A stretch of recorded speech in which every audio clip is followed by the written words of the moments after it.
It's to be honest with, it's here.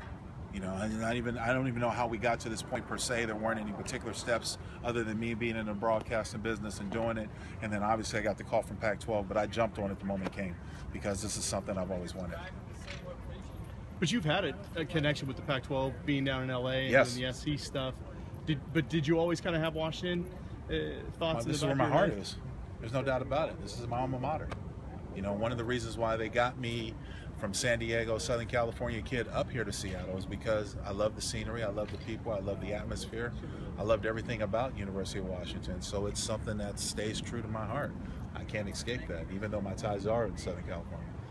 So are you and Coach Eliotti's going to start duking it out on TV, or is that on game day? Oh, we will be. But you know what? There's as much as Oregon has had success over the last 2 decades or so, they still don't have one of these.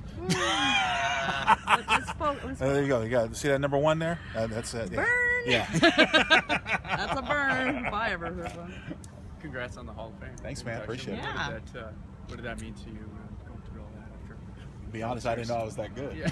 Oh, you were that good. You were that good. You know what? It really is a dream come true, and you think about all the time and all the sweat I had on this field and everything else, and to see it taken to that step, I never truly imagined it would happen. I just had a lot of fond memories of playing this game, especially in the uniform up here, and so now it becomes synonymous with history and football history and a part of it. And I think I was the 15th or 16th Husky to go in there, one of those. But you talk about some of the names that are in there. It's a pretty impressive people to be a part of, to be associated with. So, would you have liked having this nice stadium and the nice Dempsey Indoor, or would you prefer the side field of the track? It was so weird seeing the rain come overhead and seeing the team depart for an indoor facility. We never had that luxury. So but miss those games. You miss those days. That's right. You miss those days. But this facility is absolutely immaculate. It really is. I mean, I don't know. I remember on my recruiting trip, what sold me on University of Washington was it was a clear day. We could see Mount Rainier from the quad, and it was absolutely beautiful. And I remember coming over and standing in the Tyee Center and looking up at the old scoreboard, and they had, Lincoln Kennedy had your number here, and I was like, okay, I think I can get behind this. Okay, I feel good. I want to come here and I want to be a dog. But now these days with this stuff, are you kidding me? How could you not want to be a Husky? Yeah. Nice stuff. Nice stuff. I think it's been a long time. I think I'd say 2001 was the last time the Huskies had an all-conference offensive line. Yes.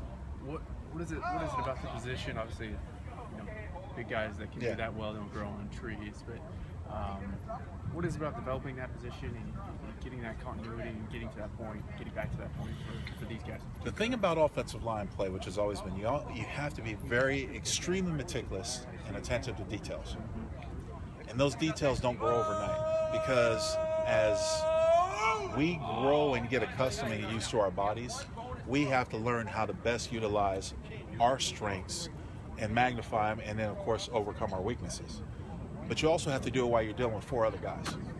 So one thing that comes into play is the consistency of having a simplified system, one that you can easily understand, and you're not changing hands every year. So when you change coaches, you change philosophies. You change philosophies, you take 2 steps back. The greatest attribute for an offensive lineman is to go and it just be muscle memory, instinctual, and not one of those situations where you have to think, well, where do my feet go, because that slows you down, and that takes away from your effectiveness. So to answer your question, you don't have to look any further than the amount of inconsistency at the coaching position, right, offensive coordinator position, offensive philosophy, to know why it's been difficult to develop a true all-conference lineman. And there's been a lot of coaching changes. That continuity. The turnover will always kill your offensive line first. The turnover will always kill it, because you don't. If you're constantly in your book and thinking what you have to do, you can't play. What about your observations watching the offensive linemen today, Lincoln? Oh, well, I was impressed with them. I was impressed with the thing that impressed me most about Coach Pete and his practice is the amount of detail they pay to fundamental and techniques.